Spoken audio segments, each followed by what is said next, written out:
ಏನು ಈ ಸರ್ಕಾರ ಏನು ಹೈಕಮಾಂಡ್ ಇದೆ ಅಲ್ಲ, ಹೈಕಮಾಂಡದಲ್ಲಿ ಟೆಂಡರ್ ನಡೆದಿದೆ. ಡಿ ಕೆ ಶಿವಕುಮಾರ್ ಹೆಚ್ಚು ಕೊಡ್ತಾರೋ, ಸಿದ್ದರಾಮಯ್ಯನವ್ರು ಹೆಚ್ಚು ಕೊಡ್ತಾರೆ. ಆ ಟೆಂಡರ್ ಇನ್ನೂ ಬಿಡ್ ನಡೆದಿದೆ, ಇನ್ನೂ ಅದು ಕೊನೆಯ ಫೈನಲ್ ಆಗಿಲ್ಲ. ಅದು ಕೊನೆಯ ರಾಹುಲ್ ಗಾಂಧಿ ಅನೌನ್ಸ್ ಮಾಡ್ತಾರೆ, ಇದು ರೇಟ್ ಹೆಚ್ಚಾಗಿದೆ, ಅದಕ್ಕೆ ನಾನು ಇಂಥವ್ರು XYZ ಮಾಡಬೇಕು. ಕಾಂಗ್ರೆಸ್ ಶಾಸಕ ರಾಜಣ್ಣ ಅವರೇ ಈಗ ವ್ಯಕ್ತಪಡಿಸ್ತಾ ಇದ್ದಾರೆ, ಸಿದ್ದರಾಮಯ್ಯ ಅವರು ಅಸಹಾಯಕರಾಗಿದ್ದಾರೆ, ಮಾತಾಡ್ತಾ ಇಲ್ಲ. ರಾಜಣ್ಣ ಅವ್ರು ಹೇಳಿದ್ದು 100ಕ್ಕೆ 100 ಸತ್ತಿದೆ. ನನ್ನ ಹಾಗೆ ರಾಜಣ್ಣ ಅವ್ರು ಸಹ ಕಾಂಗ್ರೆಸ್ನಲ್ಲಿ ನೇರವಾಗಿ ಮಾತಾಡೋರು. ಅವರು ಸಿದ್ದರಾಮಯ್ಯನವರು ಭಾಳ ನಂಬಿದ್ರು. ಇವರು ಒಬ್ಬರೇ ಅಲ್ಲ, ಭಾಳಷ್ಟು ಸಿದ್ದರಾಮಯ್ಯ ಫಾಲೋವರ್ಸ್ ಬಳಿ ಈ ಒಂದು ಭಾವನೆ ಬಂದಿದೆ. ಒಂದನೇದು, ಸಿದ್ದರಾಮಯ್ಯನವರು ಮೊದಲಿನ ಸಿದ್ದರಾಮಯ್ಯ ಇಲ್ಲ, ನಂಬರ್ 1. ಇದನ್ನು ವಿಧಾನಸಭಾದಾಗ ಹೇಳಿನಿ. ಎರಡನೇದ್ದು, ತಮ್ಮ ಫಾಲೋವರ್ಗಳ ರಕ್ಷಣೆ ಮಾಡ್ತಾಯಿದ್ರು. ಮೂರನೇದ್ದು, ಅವರು ಸಿದ್ದರಾಮಯ್ಯನವರು ಏನೋ ನಿರೀಕ್ಷೆ ಇಟ್ಟಿದ್ರು ಜನ, ಆ ರೀತಿ ಸರ್ಕಾರ ಕೊಡಲಿಲ್ಲ. ಇದು ಮೂರರಲ್ಲಿ ಸಿದ್ದರಾಮಯ್ಯನವರು ವಿಫಲರಾಗ್ಯಾರ. ಸರ್, ಬಾಗಲಕೋಟು ಆಮೇಲೆ ದಾವಣಗೆರೆದು ರಿಸಲ್ಟ್ ಬರೋಕ್ಕಿಂತ ಮುಂಚೆನೇ ಕಾಂಗ್ರೆಸ್ನಲ್ಲಿ ವಿಕೆಟ್ಗಳ ಮೇಲೆ ವಿಕೆಟ್ ಬೀಳ್ತಾ ಇದ್ದಾರೆ. ಇದರ ಅರ್ಥ ಕಾಂಗ್ರೆಸ್ಸು ಎರಡೂ ಕಡೆ ಸೋಲ್ತಿದ್ದಾನೋ ಅಂತ ಶುಭ ಸೂಚನೆ. ಆ ಶುಭ ಸೂಚನೆ ಸಿಕ್ಕಿದ್ರಿಂದ ಇವತ್ತು ಇದೇನು ವಿಜೇಂದ್ರನ ಪವಾಡ ಏನಿಲ್ಲ. ನಾಳೆ ನೀವೆಲ್ಲ ಹೊಡಿತೀರಿ, ಕೆಲವೊಂದು ಅದಾವು. ಆ ವಿಜಯ ಕರ್ನಾಟಕದ ಪೇಪರ್ ಇದೆ, ಹೆಚ್ಚು ಕಡಿಮೆ ವಿಜೇಂದ್ರ ಕರ್ನಾಟಕ ಮಾಡಿದ್ರು ಚಲೋ ಅವರು. ನಾಳೆ ಏನತ್ತಾರೆ, ವಿಜೇಂದ್ರ ನೇತೃತ್ವದಲ್ಲಿ ಬತ್ತಾರೆ. ಅಲ್ಲಿ ಸಾಬ್ರು ಕಾಂಗ್ರೆಸ್ಸಿಗೆ ಬುದ್ಧಿ ಕಲಿಸ್ಬೇಕಾಗೈತಿ. ಸಾಬರ ಜಗಳ, ಕಾಂಗ್ರೆಸ್ ಜಗಳ, BJPಗೆ ಲಾಭ ಆಗ್ತದೆ.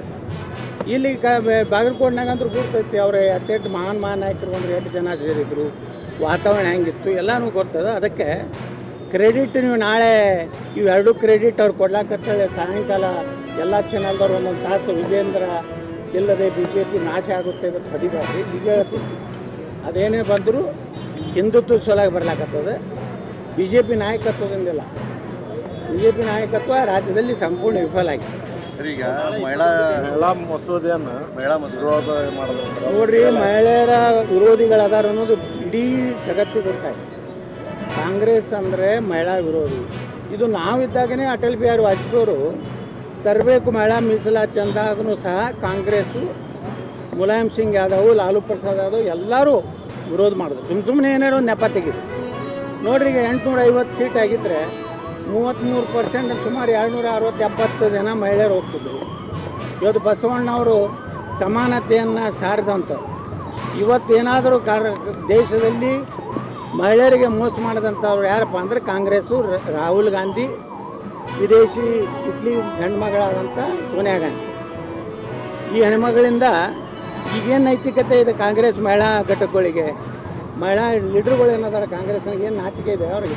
ಎಲ್ಲ ರಾಜೀನಾಮೆ ಕೊಡಬೇಕಾಗಿತ್ತು ಅವ್ರಿಗೆ. ಅಷ್ಟು ಮಹಿಳೆಯರ ಒಂದು ಮಹಿಳೆಯರ ಅಂದ್ರೆ ಏನು ತಿಳ್ಕೊಂಡಾರೆ, 2,000 ರೂಪಾಯಿ ಕೊಟ್ಟರಾಯ್ತು, ಫ್ರೀ ಪಾಸ್ ಕೊಟ್ಟರಾಯ್ತು, ಅದಕ್ಕೆ ನಮ್ಗೆ ಓಟ್ ಹಾಕ್ತಾರೆ ಅನ್ನೋಂಥ ಏನು ಕಲ್ಪನೆ ಇದೆಲ್ಲ ಮುಂದಿನ ವಿಧಾನಸಭೆ ಲೋಕಸಭೆದಾಗ ತಿಳಿಸ್ತಾರೆ. ಇದೇನು ನರೇಂದ್ರ ಮೋದಿಯವರು ಹಿನ್ನಡೆ ಅಲ್ಲ, ಇದು BJP ಹಿನ್ನಡೆ ಅಲ್ಲ, ಇದು ಹಿನ್ನಡೆ ಕಾಂಗ್ರೆಸ್ಸಿಗೆ.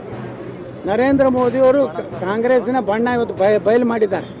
ಈ ಏನು ಮಹಿಳಾ ಮೀಸಲಾತಿಯನ್ನು ಕೊಳ್ಳಾರ್ದಕ್ಕೆ ಏನು ಮಾಡ್ಯಾರ ಅಂದ್ರೆ, ನರೇಂದ್ರ ಮೋದಿಯವರು ಇದರಲ್ಲಿ ಗೆದ್ದಿದ್ದಾರೆ, ಗೆದ್ದಿದ್ದಾರೆ. ಕಾಂಗ್ರೆಸ್ ಗೆದ್ದು ಸೋತಿದೆ. ಹಿಂಗಿದೆ. ಲೋಕಸಭೆಯಲ್ಲಿ ಮತ್ತು ವಿಧಾನ ಪರಿಷತ್ನಲ್ಲಿ, ರಾಜ್ಯಸಭೆಯಲ್ಲಿ ನಮ್ಮ ರಾಜ್ಯದ ಎಲ್ಲ ಮುಖಂಡರುಗಳು ಈ ಸಾಮಾಜಿಕ ನ್ಯಾಯದ ಅಡಿಪಾಯ ಆಗಿರುವಂಥ 56% ರಿಸರ್ವೇಷನನ್ನು ಉಳಿಸಲಿಕ್ಕೆ ಮತ್ತು ಈ ವರ್ಗದ ಜನರಿಗೆ ಆಗುತ್ತಾ ಇರುವಂಥ ಅನ್ಯಾಯದ ವಿರುದ್ಧ ಧ್ವನಿ ಎತ್ತುವಂಥ ಕೆಲಸ ಮಾಡಬೇಕು. ಇಲ್ಲ ಅಂತ ಹೇಳಿದ್ರೆ ಈ ಜನ ಎಲ್ಲಿಯವರೆಗೂ ತಾಳ್ಮೆಯಿಂದ ಇರಲಿಕ್ಕೆ ಸಾಧ್ಯತೆ ಇದೆಯೋ ಅಲ್ಲಿಯವರೆಗೂ ಇರ್ತಾರೆ. ಇಲ್ಲ ಅಂತ ಹೇಳಿದರೆ ಪ್ರಜಾಪ್ರಭುತ್ವ ವ್ಯವಸ್ಥೆಯಲ್ಲಿ ಅಹಿಂಸಾತ್ಮಕವಾಗಿ ಬರುವಂಥ ದಿನಮಾನಗಳಲ್ಲಿ ನಾವು ಬೀದಿಗೆ ಹೋರಾಟಕ್ಕೆ ಇಳಿಯಬೇಕಾಗುತ್ತೆ ಅಂಥೇಳಿ ರಾಜ್ಯ ಮತ್ತು ಕೇಂದ್ರ ಸರ್ಕಾರಕ್ಕೆ ಎಚ್ಚರಿಕೆಯನ್ನು ಕೊಡಲಿಕ್ಕೆ ಬಯಸ್ತೇನೆ. ದಯಮಾಡಿ ಇವತ್ತು as on today the ball is in the court of mister Modi. ನಾನು ಇಲ್ಲಿ ರಮೇಶ್ ಜಿಗಣಿ ನನಗೆ ಭಾಳ ಬೇಕಾಗಿರುವಂಥವ್ರು. ಅಲ್ಲಿ